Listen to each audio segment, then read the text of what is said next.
السلام عليكم ورحمة الله وبركاته. الحمد لله رب العالمين والصلاة والسلام على رسول الله سيدنا محمد وعلى آله وصحبه أجمعين. الله تعالى நாம் செய்த பாவங்களை எல்லாம் மன்னிப்பானாக.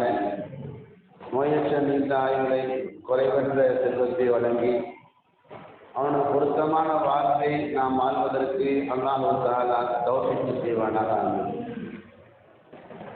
முஸ்னத் அஹ்மத் என்ற பிரபலியமான ஹதீஸ் கிதாபில் வருகிற ஒரு அருமையான நாமெல்லாம் பாடம் பெற வேண்டிய ஒரு வரலாறு.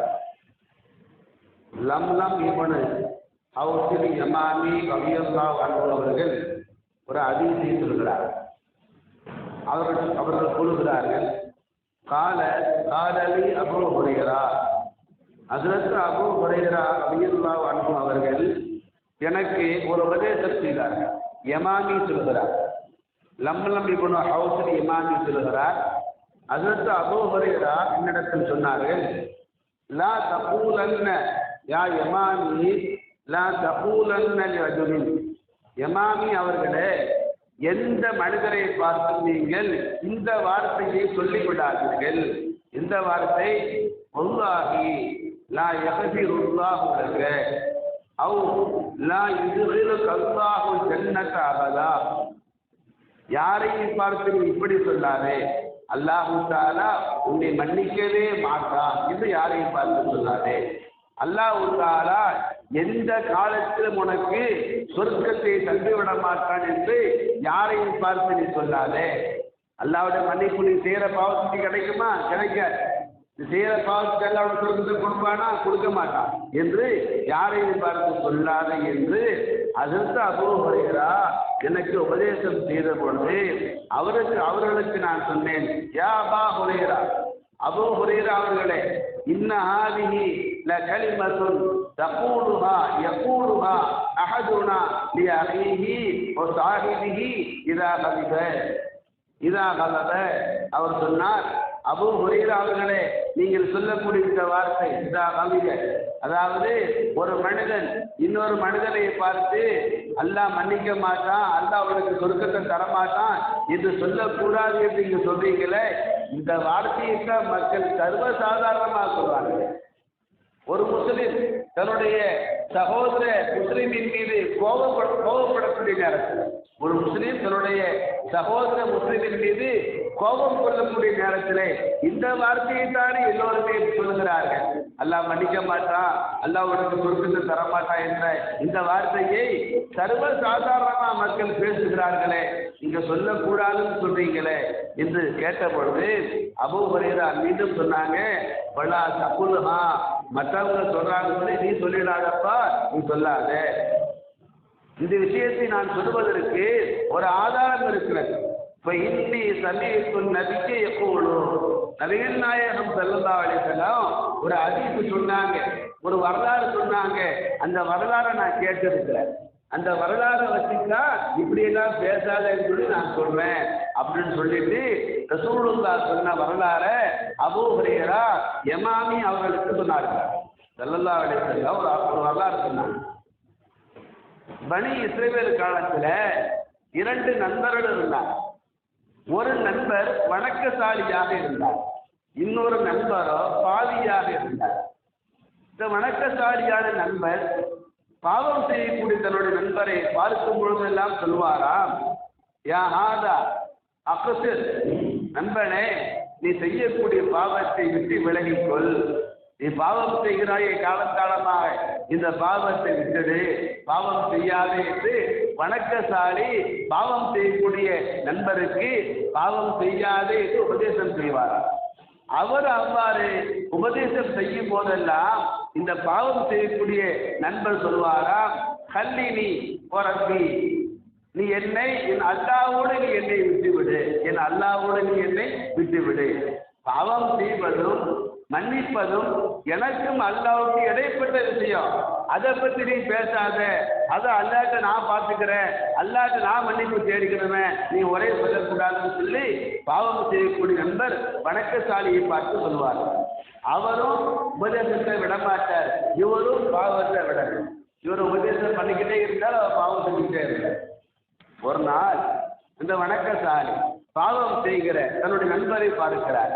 அப்போதும் அவர் பாவம் தான் செய்து கொண்டிருந்தார். உடனே இந்த வணக்கசாலி கோபப்பட்டு சொன்னாராம், நீ பாவம் செய்யாதப்பா, பாவத்தை விட்டுடு. அப்போது அந்த பாவம் செய்யக்கூடிய நண்பர் கேட்டாராம், அலைய ரஹீமா, அல்லாஹ் தஆலா என்னை கண்காணிப்பதற்காகவா அல்லாஹ் உன்னை அழைத்திருக்கிறான்? எப்போது பார்த்தாலும் நான் எங்க போறேன் என்ன செய்றேன் என்று பார்த்து கொண்டே இருக்கிறாயே, உன் வேலையை நீ பார் என்று சொன்னார். உடனே அந்த வணக்கசாலிக்கு கோபப்பட்டு அப்பந்தான் இந்த வார்த்தையை சொன்னார், ஒன்னாகி அல்லாஹ் மேல சத்தியமா சொல்ற மாதிரி லா யக்ஃபிருல்லாஹு லக அபதா, எந்த காலத்திலும் அல்லாஹ் உன்னை மன்னிக்க மாட்டான். அல்லாஹ் தஆலா உன்னை சொர்க்கத்திலே நுழைக்கவும் மாட்டான் என்பதாக அந்த வணக்கசாலி சொல்லிட்டார். சம்பவம் இதுக்கு பின்னால 2 பேர் மௌத்தாயிட்டாங்க.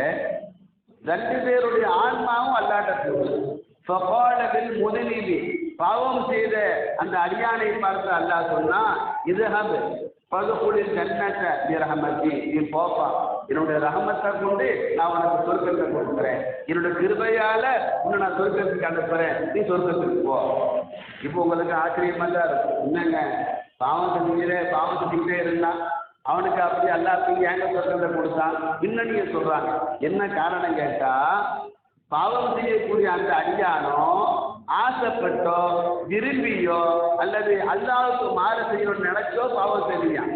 அவன் திருந்தன்னு தான் நினைச்சானா, திருந்த முயற்சி பண்ணானா, பாவத்தை விழுந்துட்டான், பாவத்தை மாட்டிக்கிட்டான், பாவத்தை சிக்கிக்கிட்டான், பாவத்தை விடுறதுக்கு முயற்சி பண்ணான், விட முடியல.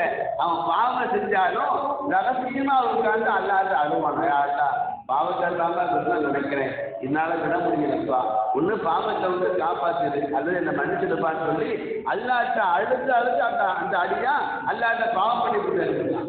இங்க நாம ஒரு விஷயத்தை விளங்க நண்பர்களே, பாவத்தை சொல்றதுக்கு முயற்சி பண்ணணும் ஒண்ணு.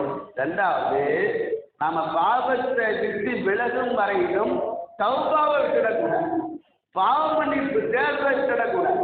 நாம பாவம் செஞ்சாலும் கூட பாவ மன்னிப்பு தேடிக்கொண்டே இருந்தால் அல்லாஹ்வின் தண்டனை நம்மை தொடாது.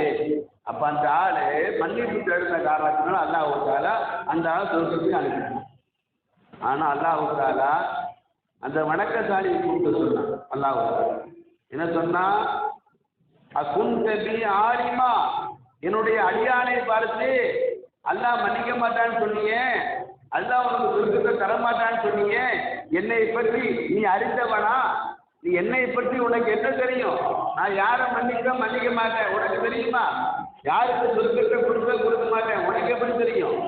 மட்டுமல்ல, அகுன்து அலாமா ஃபியதி ஹாதினா, என் கையில் உள்ள சொர்க்கத்துக்கு நான் அல்லவா பொறுப்புதாரி, என் சொர்க்கத்துக்கு நீயா பொறுப்புதாரி, யாரை அனுப்பக்கூடாது, அது ஏன் இஷ்டம்?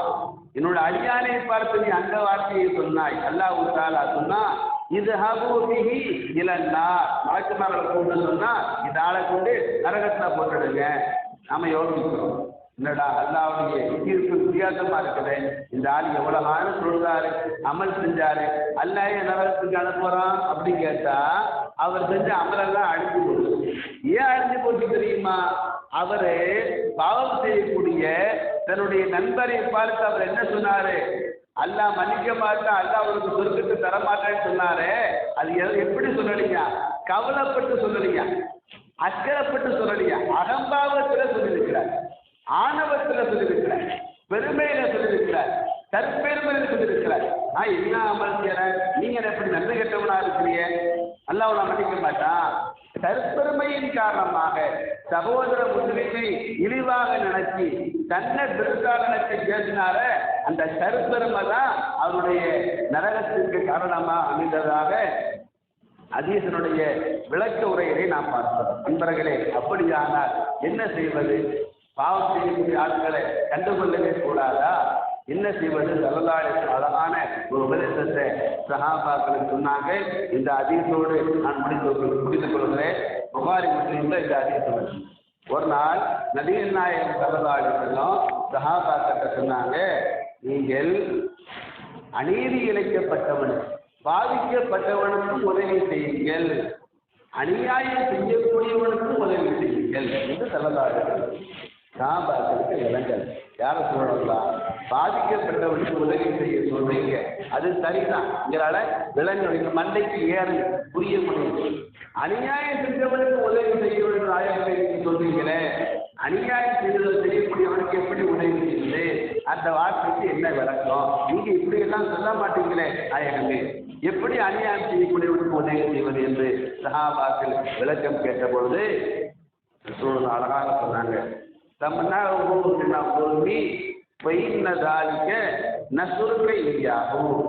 அநியாயம் செய்யக்கூடியவனுக்கு உதவுவது என்று சொன்னால், அநியாயம் செய்யக்கூடியவனை அநியாயம் செய்யாமல் நீ தடுக்கணும். அநியாயம் செய்யக்கூடியவனை அநியாயம் செய்யாமல் நீ தடுக்கணும். அதுதான் அவனுக்கு நீ செய்யற உதவியை தவிர அவன் செய்யக்கூடிய அநியாயத்துக்கு நான் துணை போக சொல்லல. அவனை அணியை செய்ய விடாமல் நீ தடுத்தடு, அதுதான் அவனுக்கு நீ செய்யற உதவி என்பதான் சரதாடு. அப்போ பாவம் செய்யக்கூடிய ஆட்களை தடுக்கவும் செய்யணும். எப்படி தடுக்கிறது? 2 வழி இருக்கு. ஒன்று, இறை அச்சத்தோட பக்குவத்தோட மென்மையாக அன்பாக கண்ணியமாக தனியாக, பப்ளிக்கில் அல்ல, தனியா கூட்டு போய் அன்பா பக்குவமா இறை அச்சத்தோட கண்ணியமா உபதேசம் செய்யும். இது ஒரு வழி. இன்னொரு வழி, ரகசியமாக அவனுடைய இதாயத்திற்காக அல்லாஹ் வரும். ஆக பாவம் செய்யக்கூடிய அதிகாரிகளுக்கு அவர்களுடைய பாவத்தை மீட்டெடுக்க 2 செய்யணும். ஒன்று அழகிய உபதேசம், இன்னொன்று அழகான துவா செஞ்சு எப்படி அடியார்களை பாவத்தை விட்டு காப்பாற்றுவது என்பதை பற்றிய செய்தியை இன்ஷா அல்லாஹ் நாளைக்கு நான் பார்க்கலாம். அல்ஹம்துலில்லாஹி ரப்பில் ஆலமீன். அஸ்ஸலாமு அலைக்கும் வரஹ்மத்துல்லாஹி வபரகாத்துஹு.